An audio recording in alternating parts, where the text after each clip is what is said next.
ఓం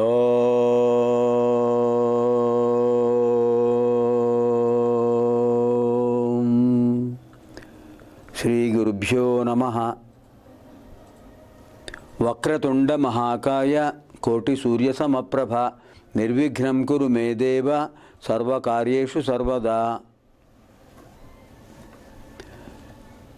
శరదిందు వికాసమందహాసాం స్ఫురదిందీవరలోచనాభిరామాం అరవింద సమాన సుందరాస్యాం అరవిందాసన సుందరీముపాసే.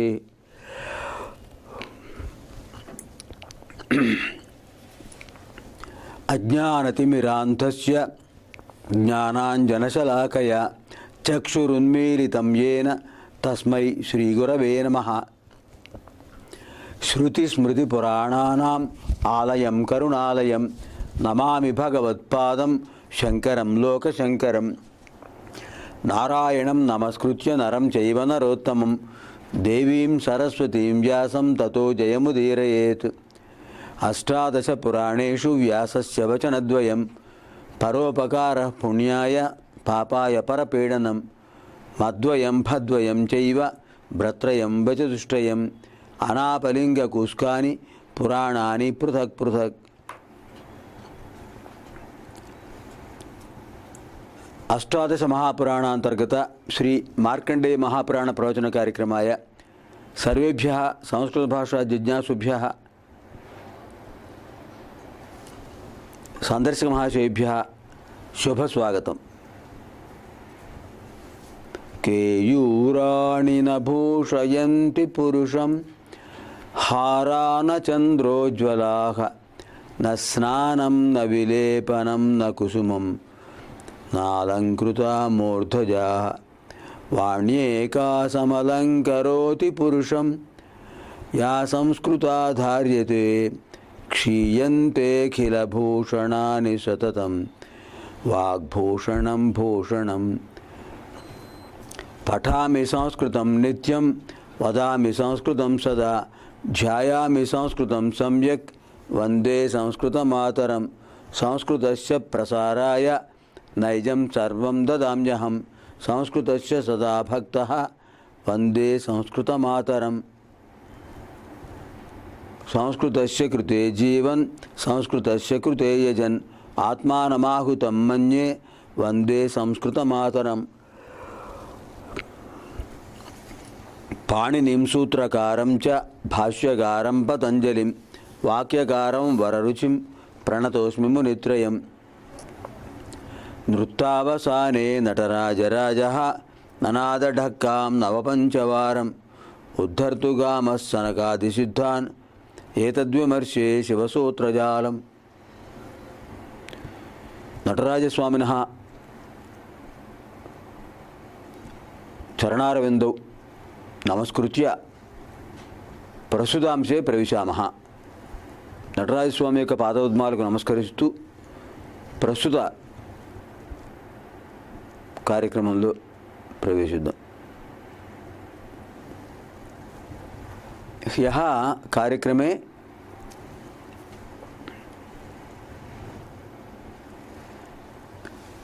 వృద్ధాప్యస్య స్థితి వర్ణిత.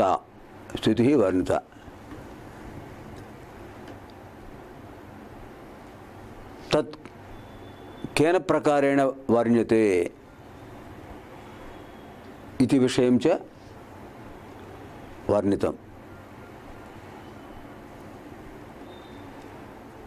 తత్ఫలితం కీదృశం భవతి ఇది విషయం అద్య అధ్యేతవ్యః.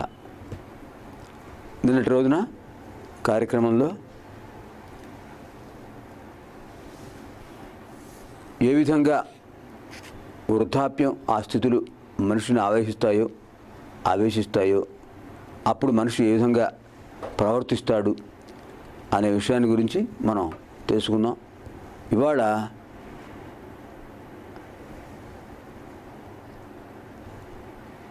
ఆ భిన్నమైనటువంటి పద్ధతుల్లో దత్తావతార పరంపర ఎలా మనకు నా మార్గనిర్దేశం చేసింది అనేది తెలుసుకుందాం.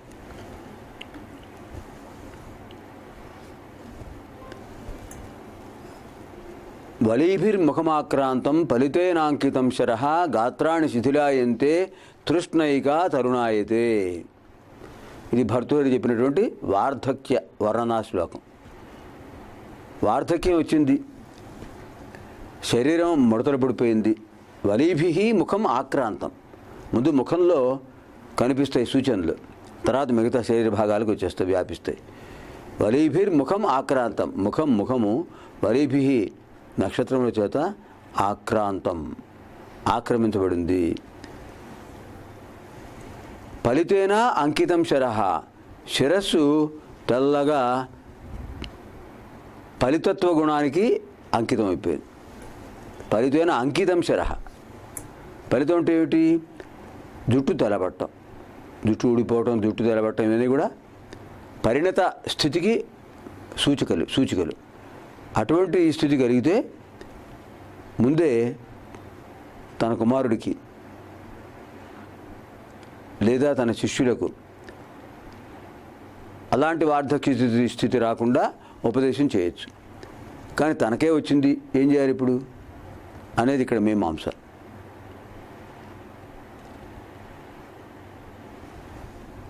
వలీభి అంటే ఏమిటి? ముడుతులతో ముఖము వదనము ఆక్రాంతం ఆక్రమించబడింది. అంటే ముఖంలో మనకు తెలియకుండానే కొన్ని రకాల వలయాలు ఏర్పడి అవి స్థిరపడిపోయి మచ్చలుగానో లేదా చుట్టూ ఉండే పోగులుగానో వాటి నుంచి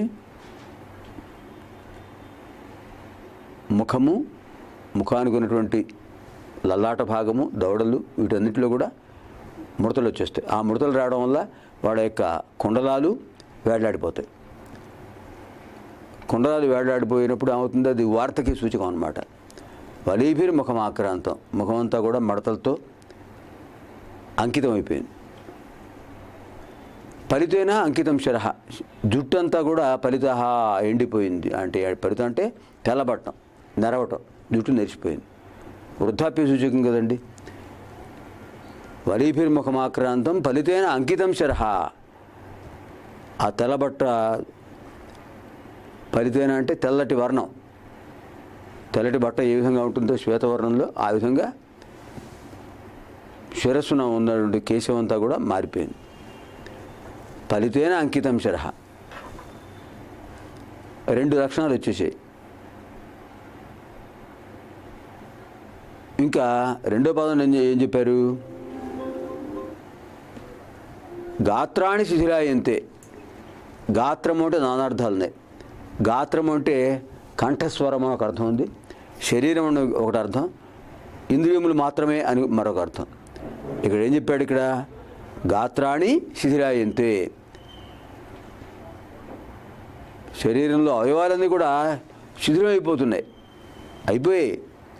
నడవలేకపోతున్నాడు, కింద కూర్చోలేడు, కూర్చుంటే లేవలేడు, అందరికీ ఒకళ్ళపై ఆధారపడి ఉండే పరిస్థితి అన్ని చోట్ల. అటువంటి స్థితిలో వాడికి మనస్సులో మాత్రం ఏర్పడిన తృష్ణ తగ్గలేదు.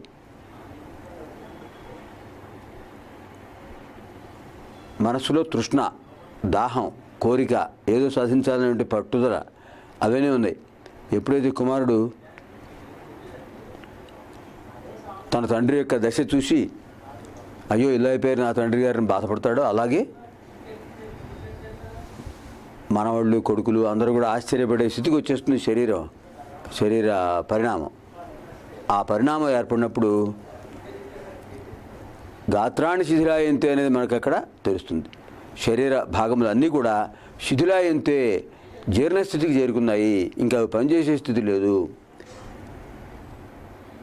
ఎందుకంటే దేహం అనేది ఒక యంత్రం లాంటిది, యంత్రాగారం. ఈ దేహం అనే యంత్రాగారంలో జీవుడు అనేటటువంటి యజమాని ఉంటుంటాడు, యజమాని నడిపిస్తుంటాడు దీన్ని. యంత్రారూఢాని మాయయ, ఆ యంత్రాలు ఆయన నడిపిస్తూ ఈ వ్యక్తిని చైతన్యపరుస్తూ ఉంటాడు. ఎన్ని ప్రయాణాలైనా చేస్తాడు, యంత్రంతోనే మాట్లాడుతుంటాడు, అన్ని రకాల వ్యవహార జ్ఞానాలను తెలుసు. కానీ అమ్మవారి అనుగ్రహం తక్కువ. అందుచేత ఏమైంది ఇక్కడ, గాత్రాన్ని శిథిలాయంతి అన్నప్పుడు అవయవాలన్నీ శిథిలమైపోయాయి, మాట వినటం లేదు. అయినప్పటికీ కూడా అమ్మవారి అనుగ్రహంతో ఆయన ఆధ్యాత్మిక మార్గంలో మున్ముందుకు వెళ్ళగలిగాడు అని చెప్పే శ్లోకం ఇది. గాత్రాన్ని శిథిలాయంతే అది తత్కాలమైనటువంటిది, అశాశ్వతమైనటువంటిది కనుక అది విడిచిపెట్టి కైవల్యానికి సాధన చేయాలి. వలీభిర్ముఖమాక్రాంతం ఫలితేన అంకితం శరః. గాత్రాన్ని శిథిలాయంతే, గాత్రాన్ని శిథిలాయంతే తృష్ణైగా తరుణాయతే, ఏకా తృష్ణ తరుణాయతే. ఒక్క కోరిక మాత్రం చిన్నప్పుడు ఎలా ఉండేదో ఇప్పుడు అలాగే ఉంది, తర్వాత కూడా అలాగే ఉంటుంది. ఎందుకంటే మనస్సుకు వయస్సు లేదు కదా, వయస్సు శరీరానికే తప్ప మనస్సుకు లేదు. వయోబాధ లేని మనస్సు ఎప్పుడూ పడుచు దశలోనే ఉంటుంది, పడుచుతనంలోనే ఉంటుంది.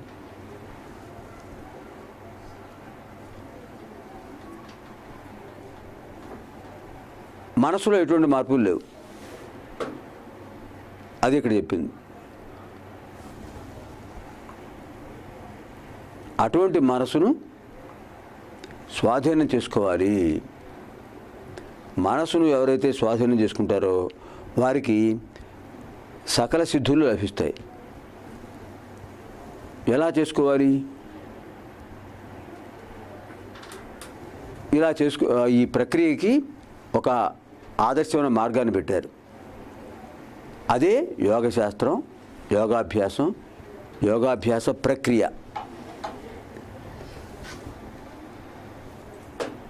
అంతర్జాలంలో కనుక మనం పరిశీలించినట్లయితే, ఏంటంటే అంతర్జాలం ఆంగ్ల భాషలో ఇంటర్నెట్ అంటాం, తెలుగులో సంస్కృతంలో సంస్కృత పదాలే తెలుగులోకి వచ్చాయి. సంస్కృతంలో అంతర్జాలం అంటాం. జాలం అంటే వల, వల ఏ విధంగా అలా వ్యాపించి ఉంటుందో అలా ఇది కూడా వ్యాపించి ఉంటుంది.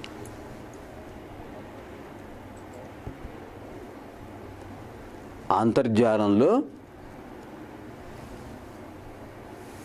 ఎన్నో విషయాలు మనకు తెలుస్తుంటాయి. ఆ అంతర్జాలంలో చెప్పిన విషయం ఏంటంటే, మానవులకు భౌతికమైనటువంటి శరీరానికి అనేక రకాల మార్పులు వస్తాయి కానీ ఆత్మతత్వానికి మాత్రం మార్పులు రావు. ఆత్మ అనేది ఎప్పుడు ఒకే విధంగా ఉంటుంది. పరమాత్మ ఏ విధంగా శాశ్వతుడో జీవాత్మ కూడా శాశ్వతమైనదే. ఈ శరీరాన్ని విడిచిపెడితే మరో శరీరంలోకి వెడుతుంది, అంత తప్ప అది దేహమే నశించేది, ఆత్మ కాదు. అందుకనే మనకి దేహో దేవాలయ ప్రోక్త జీవో దేవ సనాతన త్యజేత్ అజ్ఞాన నిర్మాల్యం సోహం భావేన భావేత్ అనే శ్లోకం చెప్పారు. ఆ దేవుళ్ళో, దేవాలయంలో ఉన్న దేవుడు, ఈ శరీరంలో ఉన్న జీవుడు ఒకటే.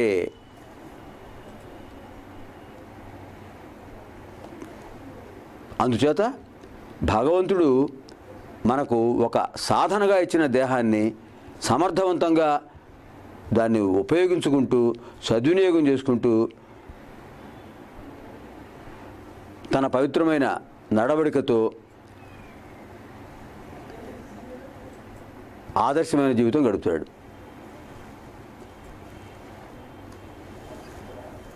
అందుచేత ఇక్కడ గాత్రాన్ని శిథిలాయంతే, శరీరంలో భాగాలన్నీ శిథిలమైపోయినా కూడా మనస్సు మాత్రం శిథిలం కాలేదు. తృష్ణైకా తరుణాయతే, తృష్ణ ఏకా తరుణాయతే. తృష్ణ ఒక్కటే. తృష్ణ అంటే ఏమిటి? దాహము, కోరిక అని కూడా అర్థం ఉంది. తృష్ణ దాహము లేదా కోరిక. ఆ కోరిక ఒక్కటే స్థిరపడిపోయింది. దానికి వయోభేదం లేదు. బాల్యదశలో ఏ రకమైన ఆలోచనలు ఉండేవి, ఎలాంటి కోరికలు తనకు మనసులో ఏర్పడేవి తనకు తెలుసు. కౌమారంలో ఎలా ఉంది తెలుసు. యవ్వన స్థితిలో ఎలా ఉంది తెలుసు. ఇప్పుడు వార్ధక్యంలోకి వచ్చాడు, అడుగు పెట్టాడు, వార్ధక్యంలో ఎలా ఉంది తెలుసు. బాల్యము, కౌమారం, యవ్వనాల్లో ఉన్న విశేషమైన ఉత్సాహం వృద్ధాప్యంలో కనిపించదు. కారణం ఇదే. భగవత్పాదుల వారు భర్తృహరి మహాముని చెప్పినటువంటిది. తృష్ణయికా తరుణాయితే వలీభిర్ముఖమాక్రాంతం ఫలితేనాంకితం శరహ. ముఖమంతా కూడా మడతలతో నిండిపోయింది, శిరస్సు బాగా పండిపోయింది. గాత్రాన్ని శిథిలాయంతే, శరీర అవయవాలని కూడా పట్టు తప్పుతున్నాయి. ఇంత చేసినా కూడా, ఇంత జరిగినా కూడా, శరీరంలో ఇన్ని మార్పులు వచ్చినా కూడా తృష్ణైకా తరుణాయతే, ఏకా తృష్ణ ఏవ తరుణాయతే, ఆ దాహము అనేటువంటి కోరిక ఒక్కటే మిగిలిపోయింది అని భర్తృహరి మహాకవి ఆయన చెప్పాడు.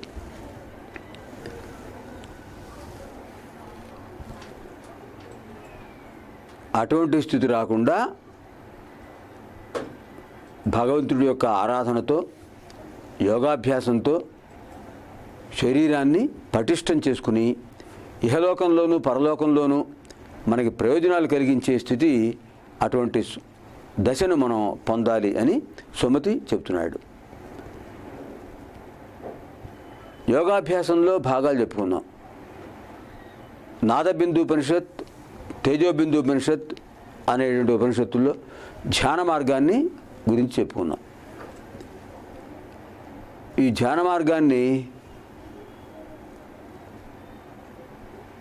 మనం జాగ్రత్తగా అవగాహన చేసుకుంటే, యోగము అంటే యోగంలో భాగాలు ప్రాణాయామం, ధ్యానం, ఈ రెండు కలిపి యోగం. యోగం అంటే ఏమిటి? కలయిక. దేని యొక్క కలయిక అది? పంచ జ్ఞానేంద్రియాలు, పంచ కర్మేంద్రియాలు, పంచ ప్రాణాలు, పంచ తన్మాత్రలు, మనోబుద్ధి చిత్తాహంకారాలు, ఇవన్నీ కూడా ఇతఃపూర్వం ఎలా ఉండేదో ఒక ఆకారంలో అలా ఉండాలి అని ఆయన చెప్పాడు, భావించాడు.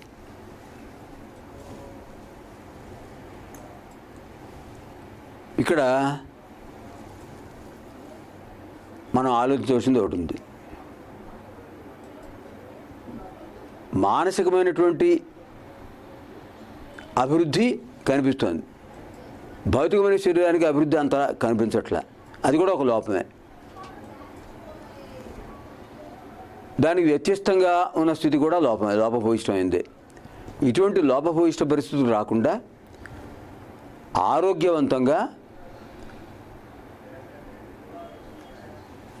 ఎప్పుడూ ఉత్సాహంతో ఉండేటటువంటి మనస్సును భగవద్ధ్యానంలో, యోగంలో నిర్వర్తింపజేసినట్లయితే, దాన్ని ప్రవర్తింపజేసినట్లయితే జీవితం సార్థకత పొందుతుంది. మనకి ఆశ్వయుజ పాఠ్యం నుంచి అమ్మవారి యొక్క ఆరాధనోత్సవాల్లో ఎన్నో శ్లోకాలు చదువుకుంటుంటారు భక్తులు. దీపారాధన చేస్తూ దీపం జ్యోతి పరం బ్రహ్మ దీపం సర్వతమోపహం దీపేన సాధ్యతే సర్వం దీపలక్ష్మి నమోస్తుతే, లేదా సంధ్యాదీప నమోస్తుతే అని ప్రార్థన చేస్తుంటారు. అలా ప్రతి క్షణం కూడా ఏదో ఒక సంస్కృత శ్లోక ప్రార్థనతో కార్యక్రమం మొదలవుతుంది.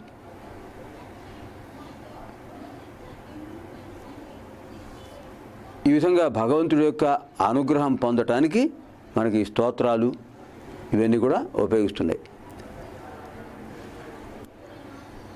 భగవంతుడి యొక్క అనుగ్రహంతో మనం పొందే శక్తులలో ఒకటి యోగ శక్తి.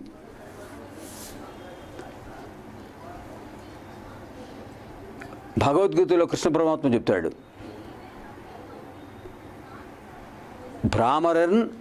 భ్రామయన్ యంత్రారూఢాని మాయయా, యంత్రారూఢాని మాయయా అని చెప్పాడు శ్రీకృష్ణ పరమాత్మ. మాయావరణం చేత కప్పబడినటువంటి శరీర అంతర్భాగాల్లో ఉన్న అవయవాలని, శక్తి కేంద్రాలను శక్తిప్రదంగా చేస్తూ దానికి శ్రీకారం చుట్టడానికి యోగాభ్యాసం, అనంతరం ధ్యానం, ఈ రెండు చెప్పారు. యోగాభ్యాసం అంటే ప్రణవనాద ఉపాసన, బ్రహ్మనాద ఉపాసన.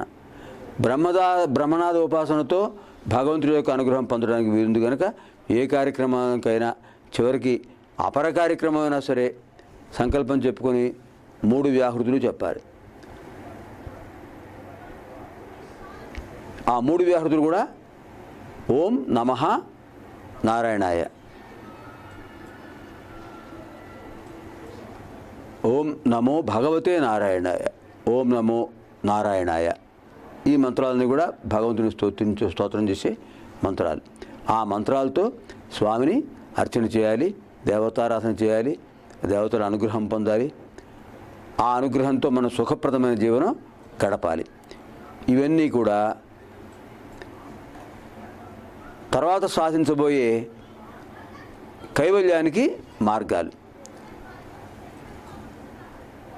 ఆ కైవల్యాన్ని సాధించాలంటే ఇప్పుడున్న స్థితిని అవగాహన చేసుకుని నెమ్మదిగా తన ధర్మపత్నితో సహా ప్రాణాయామ అభ్యాసం చేస్తూ క్రమక్రమంగా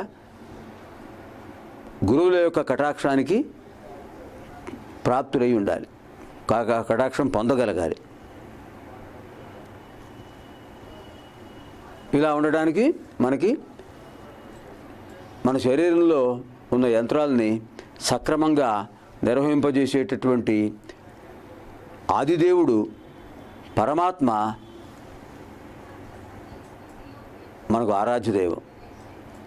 ఆ పరమాత్మను స్మరించుకోవాలి రోజుకు ఒకసారైనా. సర్వదేవ నమస్కార కేశవం ప్రతిగచ్చతి అన్నట్లుగా ఏ దేవుణ్ణి సేవించినా కూడా చెందేది ఒకే పరంజ్యోతి స్వరూపానికి.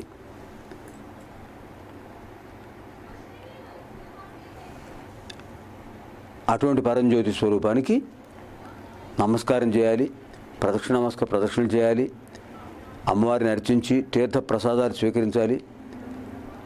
అలా చేసినప్పుడే ఆధ్యాత్మిక మార్గంలో ఒక్కొక్క సోపానం దాటుకుంటూ ముందుకు వెళ్ళగలం. మనోబుద్ధి చిత్తాహంకారాలు 4, పంచ జ్ఞానేంద్రియాలు 5, పంచ కర్మేంద్రియాలు 5, పంచ ప్రాణాలు 5.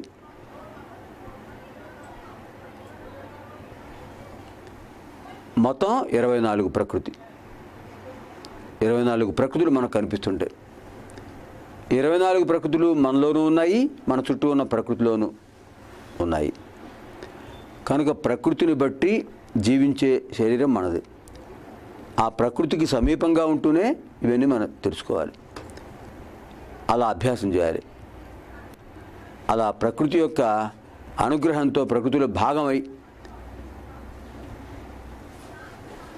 అభ్యాసం చేస్తే అప్పుడు యంత్రారూఢాని మాయయా అని ఆ కృష్ణ పరమాత్మ చెప్పినట్లుగా ఆ జీవాత్మ శరీరంలో ఉన్న యంత్రాలని శక్తిప్రదం చేసి శక్తి కేంద్రాలని వాటి ధర్మాన్ని నిర్వర్తింపచేసే ఒక అవకాశం కలిగిస్తుంది.